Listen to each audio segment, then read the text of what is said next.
we're wrapping up consideration of the COVID-19 Hate Crimes Act. And next week, the Majority Leader has indicated that the Senate will take up the Drinking Water and Wastewater Infrastructure Act of 2021. These are both bipartisan pieces of legislation. The COVID-19 Hate Crimes Act was an initially partisan bill that has now been improved by input from Republicans, and I expect will receive strong bipartisan support on final passage. And the Drinking Water and Wastewater Infrastructure Act has been 100% bipartisan from the very beginning. Senators Duckworth and Capito developed this legislation along with Democrat Senators Carper and Cardin and Republican Senators Lummis and Kramer. The legislation went through regular committee consideration, was reported out of the Environment and Public Works Committee to the full Senate with a unanimous vote. It's a model of how we should work here in the Senate. Mr. President, after a very partisan start to this Congress, with Democrats and the President steamrolling through a massive partisan COVID bill packed with non-COVID related priorities, it's encouraging to see the Senate working the way it should. Senators from both parties talking, negotiating, coming together to work out legislation that both parties can support. It's particularly encouraging to see the Drinking Water and Wastewater Bill, a bipartisan effort from start to finish, and a too rare example of legislation that went through the committee process, which should be our goal for most bills in the Senate. Mr. President, I hope this trend will continue. Democrats want the Senate to take up infrastructure legislation in the near future, a goal that Republicans support. What we don't support is Democrats' threat to shove through another massive partisan bill, this time on infrastructure, using reconciliation rules to ensure Republicans don't have a voice in the legislation. Mr. President, the Senate was designed to promote moderation and consensus. It was intended to be a check on the more partisan, or as the founders would put it, factious House of Representatives. And the Senate fulfills its constitutional role best when it engages in serious bipartisan consideration and negotiation. It ensures that members of both parties are heard. This is the framework we should adopt for infrastructure. I'm encouraged by President Biden's decision to meet with Republicans to discuss infrastructure legislation. Republicans have now met with the President at least twice, and more meetings are expected. I anticipate meeting with the President and other senators soon to discuss broadband infrastructure priorities.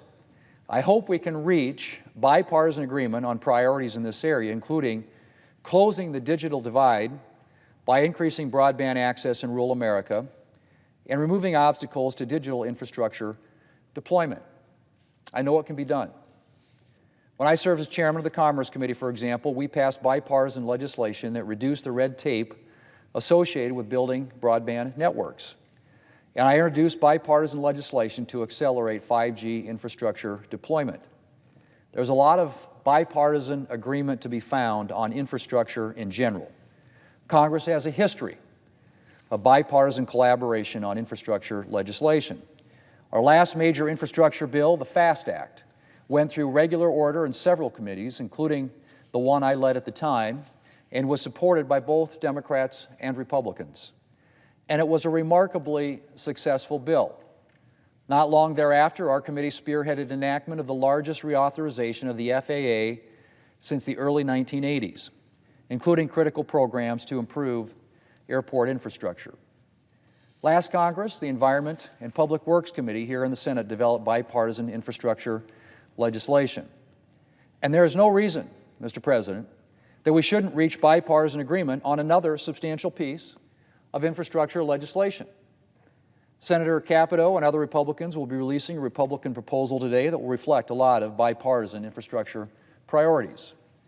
I hope that after she releases this proposal, Democrats and Republicans will be able to sit down and engage in serious negotiation on our two plans.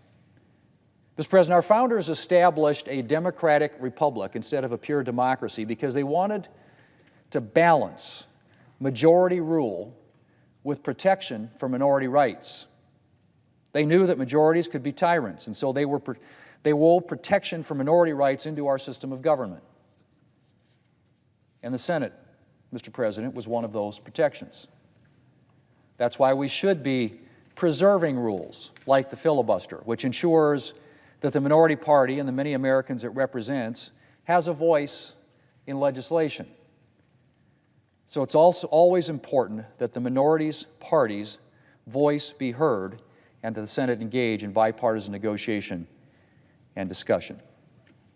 But it should be especially obvious that in a 50-50 Senate, any major legislation should be bipartisan. If one thing is for sure, it's that a 50-50 Senate is not a mandate for one side to force through its agenda unchecked. It is absurd for Senate Democrats or House Democrats to pretend they have a mandate for a partisan revolution.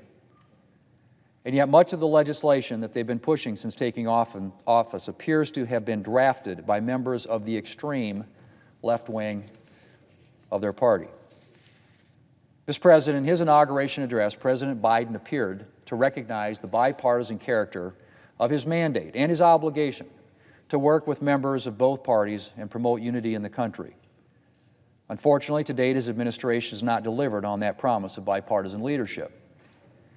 But as I said, I'm encouraged that it appears he may be changing that when it comes to infrastructure. And I hope Senate and House Democrats will follow his lead. The ball is in Democrats' court. We can pass a substantial bipartisan infrastructure bill, or Democrats can continue down the extremely partisan path that they've been pursuing. For the sake of our country, Mr. President, I hope they will choose bipartisanship. Mr. President, I yield the floor.